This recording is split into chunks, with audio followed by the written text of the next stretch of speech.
do in early labor to decrease that length of labor and get into good spontaneous established labor sooner. Okay, and just remember, we always want you to be keeping an eye on baby's movements. Baby should be moving normally even when you're in labor. So this applies for a situation when all is well. So waters are intact, baby's moving normally, no bleeding, and mum's coping well, and there's no other concerns, okay? So we're staying home for as long as possible. Make sure that you drink lots and lots and lots of water, okay? Because if you're dehydrated, you're not going to labor. Also eating carbs, okay? Now be mindful that you may feel nauseous, and most likely will feel nauseous in your labor. So maybe not a huge bowl of pasta or anything like this, but carbs give you that long sustained energy. And remembering this is a marathon, not a sprint. So your body needs that energy for a long period of time, okay?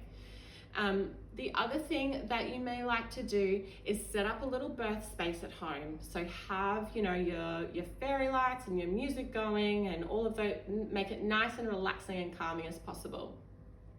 But really, a good idea when you're in early labor is to try and do relaxing things at home that keep your mind busy or occupied. So try really hard if you can not to focus on the fact that you're having contractions. When you get into established labor, you will have to focus on them. And this is a really good way to determine when's early and when you then progress into established labor. So doing things like watching a feel-good movie, and I say feel-good because we want oxytocin release, not fear, okay? Or playing a board game with your partner, or doing whatever it is that keeps you nice and calm and relaxed, but also keeps you that little bit occupied, because it's like watching the kettle boil. It always takes longer, and we're more likely to go into hospital sooner if we're timing every single little contraction from the first contraction that we have, all right? Remember your optimal fetal positioning. So you really want to be upright, forward leaning if you can.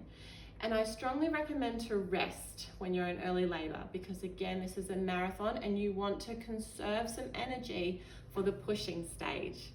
All right, sometimes we hear of women who go for these massive walks because they just want to get into labor. And don't get me wrong, walking is good, but gentle walking. You don't want to use up all of your energy before you're even in good labor. Okay, so a gentle walk is fine, but I do recommend to rest if you can.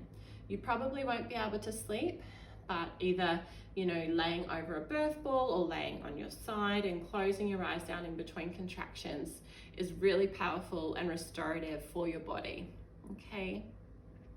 Now, only have around you the people that you feel super comfortable with in early labor, okay? Because this is about, we want that oxytocin release happening. So, you know, if you've got people coming over, you know, ask them not to, cancel your plans, do whatever it is that just keeps you nice and calm and safe and with the people that you feel like that you can be completely vulnerable with. Now, if you're ever unsure if you're in established labor or good labor, please contact your healthcare professional and have a chat. But again, if your contractions are inconsistent and they're irregular, you're likely in early labor, and if all's well, best to do this part at home.